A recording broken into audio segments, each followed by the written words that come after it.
Épisode 7. Le curseur, ce petit truc qui n'est pas ce que tu crois. Disclaimer douloureux, si tu crois que le curseur, c'est juste là où tu tapes, t'es encore en train d'utiliser un outil que tu ne comprends pas. Le vrai rôle du curseur. Le curseur, c'est pas juste un clignotant mignon dans une ligne de texte. Le curseur, c'est l'expression de ta volonté. C'est lui qui dit « c'est ici que j'agis ». C'est là que je regarde. C'est ici que j'existe. Mais pour ton programme, le curseur est une structure de données. Il a un état, une position, parfois même une direction, une sélection active, une mémoire.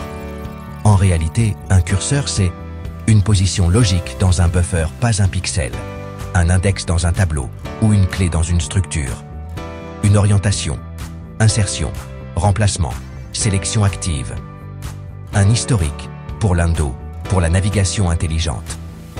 Un contexte, est-il dans une zone de texte? Un prompt? Un champ verrouillé? Pourquoi c'est fondamental? Parce que si tu comprends mal ton curseur, tu crées des bugs de navigation, tu galères à gérer les sélections multilignes, tu n'arrives jamais à faire du multicurseur cohérent. Tu te retrouves avec un éditeur frustrant, même si tout le reste est propre.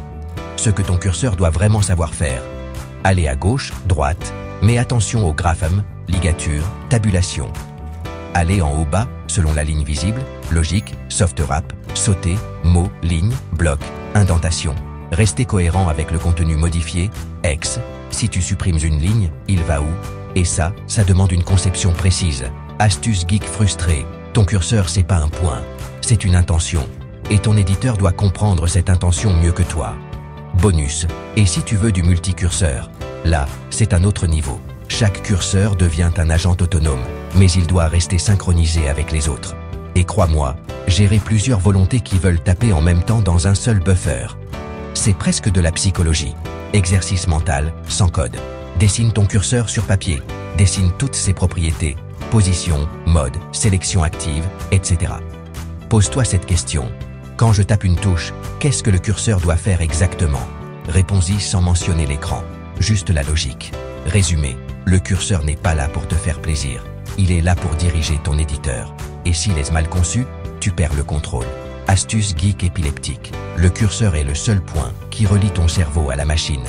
Si tu ne le maîtrises pas, tu n'es pas en train de coder. Tu es juste en train de jouer avec une illusion. Prochain épisode. Épisode 8.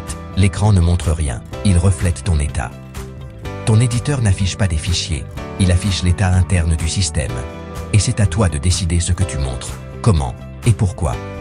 L'affichage, c'est un miroir, mais mal fait, ça devient un mensonge.